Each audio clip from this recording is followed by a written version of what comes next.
வணக்கம். யார் என்ன சொன்னாலும், எவங்க என்ன கருத்து போட்டாலும், விமர்சனம் செஞ்சாலும், எங்களுக்கு அத பத்திலாம் கவலை கிடையாது. நாங்க தேசிய ஜனநாயக கூட்டணியில இருக்கிறோம் அப்படின்றத ஓபிஎஸ் அவர்கள் அழுத்தம் திருத்தமா சொல்லிட்டாரு. இத உறுதிப்படுத்துற விதமா பாஜக மாநில தலைவர் நயினார் நாகேந்திரன் என்ன பண்றாருன்னா, அவங்க அதாவது டிடிவி தினகரனும் ஓபிஎஸும் தேசிய ஜனநாயக கூட்டணியில தான் இருக்கிறாங்க. இதை யாரும் மறுக்கல. பாஜக ஓபிஎஸ் கைவிடல, தவிக்க விடல, பரிதபிக்க விடல. எல்லாரும் வாய்க்கு வந்த மாதிரி பேசாதீங்க அப்படின்னு பேசி முடிச்சிட்டாரு நயினார் நாகேந்திரன். இது ஒரு புறம் இருக்க, முன்னாள் பாஜக மாநில தலைவர் அண்ணாமலை அவர்கள் என்ன சொல்றாருன்னா, ஓபிஎஸ் அவர்களுக்குன்னு ஒரு இடம் இருக்குது. அந்த இடம் பாத்தீங்கன்னா யாருமே உள்ள போகாத இடம், யாருக்குமே கொடுக்காத இடம். அப்படி என்ன இடம்? அது உன்னதமான இடம், பரிசுத்தமான இடம், அப்படி இப்படின்னு சொல்லிட்டு என்ன பண்றாரு அண்ணாமலை அவர்கள் புகழாரம் சூட்டி இருக்கிறாரு ஓபிஎஸ்க்கு. அது என்னப்பா இடம், அந்த இடம் எங்க இருக்குது அப்படின்னு சொல்லிட்டு அலசி ஆராய்ஞ்சனா அண்ணாமலை எந்த இடத்த சொல்றாருன்னா, பிரதமர் மோடியோட இதயத்துல அவருக்குன்னு ஒரு இடம் இருக்குது அப்படின்றதான் அவர் எக்ஸ்டாப்ளிஷ் பண்ணி என்ன பண்றாரு சொல்லியிருக்கிறார்.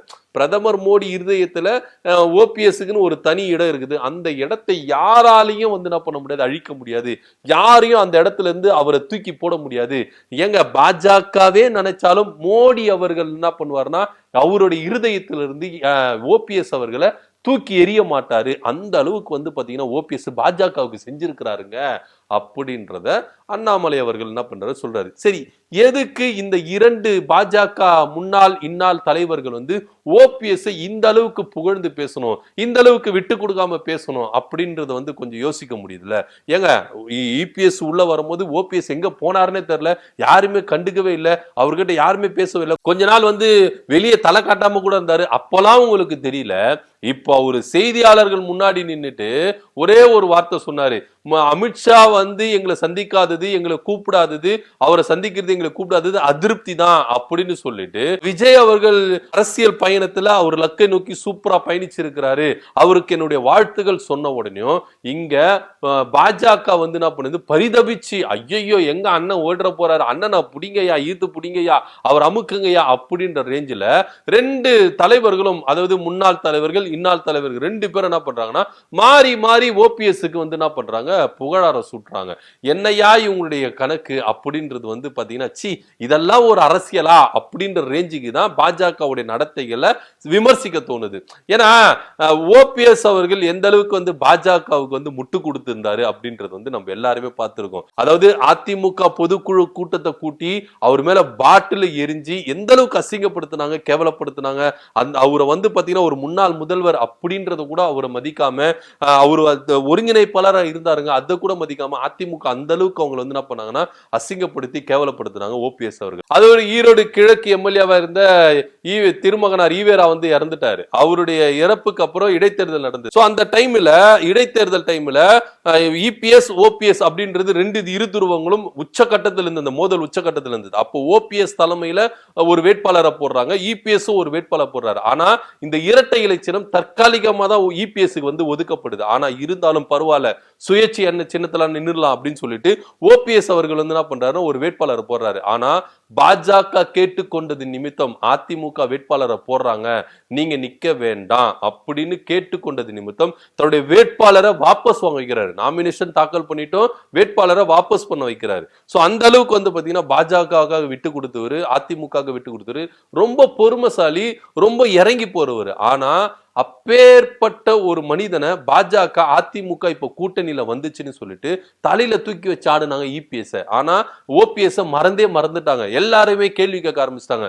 பாஜக ஓபிஎஸ் கைவிட்டுருச்சா, தவிக்க விட்டுருச்சா, அப்படி இப்படின்னு சொல்லிட்டு எல்லாருமே பேசினாங்க. ஆனா பாஜக இருக்கிற ஒருத்தரும் என்ன பண்ணல, ஓபிஎஸ்க்கு ஆதரவா பேசினாங்கன்னா இல்லவே இல்லை. அதான் ஓபிஎஸ் அவர்களும் டிடிவி தினகரனும் நாங்க பாஜக ஆதரவாளர் தான் இருக்கிறோம் அப்படின்றத தொடர்ந்து சொல்லிட்டு வந்தாங்க. ஆனா இப்போ நிலைமை வேற மாதிரி இருக்கு. என்ன அப்படின்னு பாத்தீங்கன்னா, ஓபிஎஸ் அவர்கள் சைலண்டா ஒரு காய்களை நகர்த்திட்டு வராரு. என்ன அப்படின்னு பாத்தீங்கன்னா, தமிழகத்துல மூன்றாவது ஒரு அணியை உருவாக்கலாம். அதாவது இந்த மூன்றாவது அணி அப்படின்றது வந்து நிறைய பேசப்பட்டது.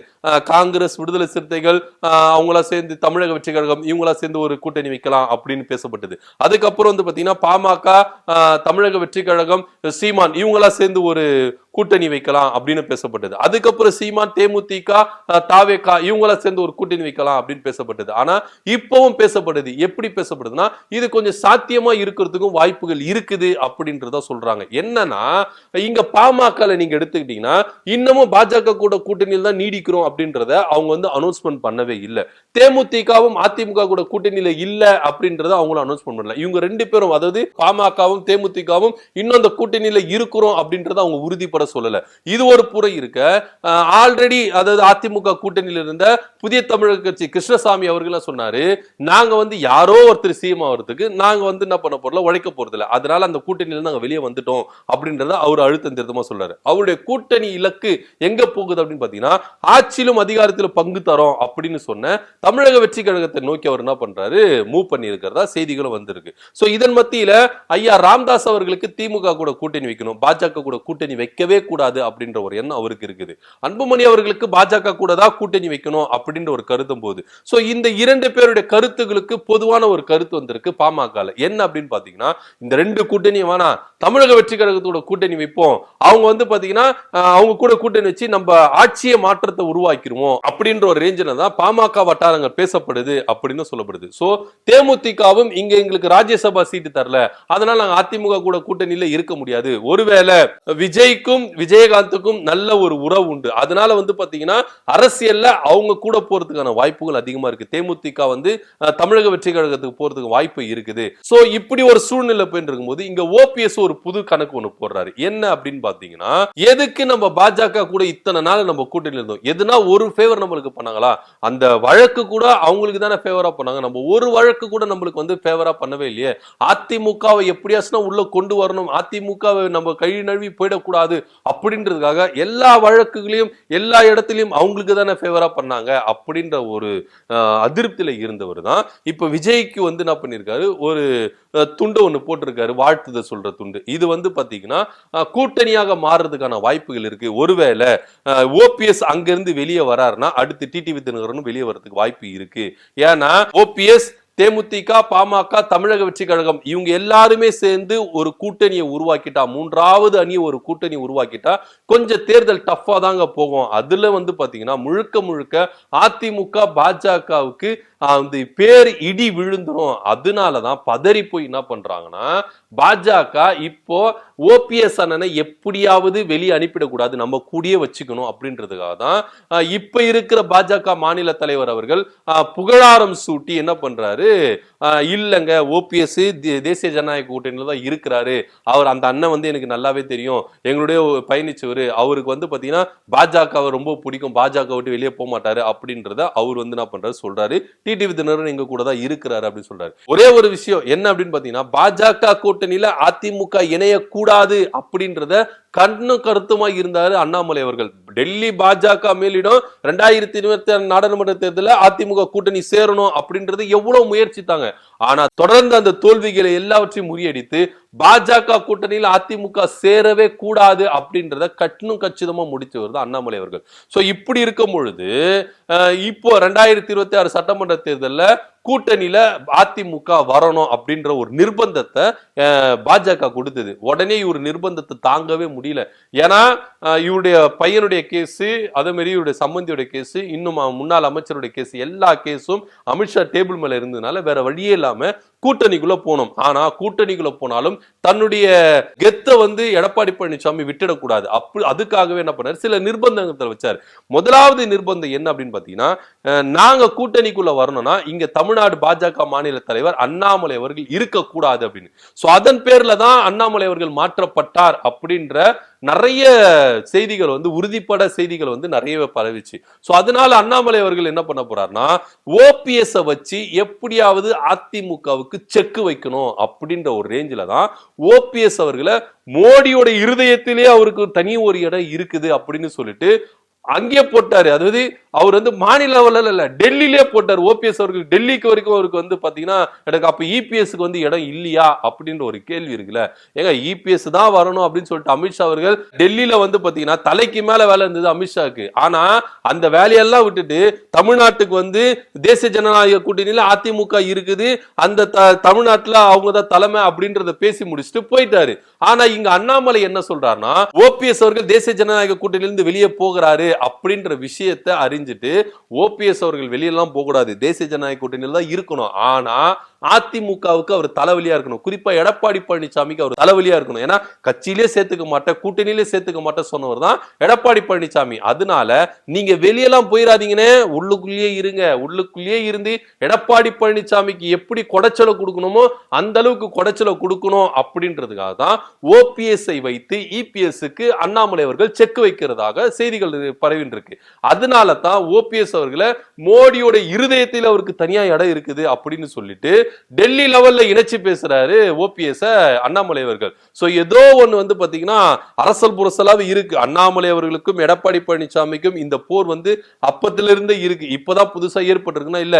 ஏன் அப்படின்னு பாத்தீங்கன்னா இந்த மீட்டிங் நடந்ததுல தேசிய ஜனநாயக கூட்டணியில் அதிமுக இருக்குதுன்னு அப்ப கூட யாருமே அண்ணாமலை அவர்களும் இபிஎஸ் சந்திச்சு பேசிக்கல, சமரசம் பேசிக்கல, எந்த ஒரு சமரச பேச்சும் இல்ல. அப்படின்ற ஒரு பேச்சுல தான் அண்ணாமலையும் எடப்பாடியும் எதிரும் புதிராதான் இருக்கிறாங்க அப்படின்ற செய்தி வந்திருக்கா. என்னையே நீ தலைவர் பதவியில இருந்து தூக்கிட்டல, ஓபிஎஸ் வச்சு உங்களுக்கு வந்து நான் என்ன வந்து செக் வைக்கிறோம் பாருங்க அப்படின்ற ரேஞ்சில தான் அண்ணாமலை அவர்கள் இறங்கிட்டாரு. என்னதான் இருந்தாலும் ஓபிஎஸ் இந்த கருத்து, அதாவது அந்த செய்தியாளர் சந்திப்பு பெரும் தாக்கத்தை ஏற்படுத்தியிருக்கு தமிழக அரசியல். அதுவும் குறிப்பா அதிமுகவுக்கும் பாஜகவுக்கும் பெரிய ஒரு தாக்கத்தை ஏற்படுத்தியிருக்கு. ஓபிஎஸ் ஒருவேளை வந்து தமிழக வெற்றி கழகத்துக்கு போயிட்டா தன்னுடைய கட்சியில இருக்கிற அதிருப்தியில் இருக்கிற நிறைய பேரு அவரு பக்கம் போயிருவாங்க அப்படின்னு சொல்லிட்டு அதிமுகவுக்கு கதி கலங்கிருக்கு. என்னதான் இருந்தாலும் ஓபிஎஸ் அவர்கள் வந்து தாக்கம் வந்து தமிழக அரசியல்ல இருந்துட்டு தான் இருக்குது அப்படின்றதுல எந்தவித மாற்று கருத்துல.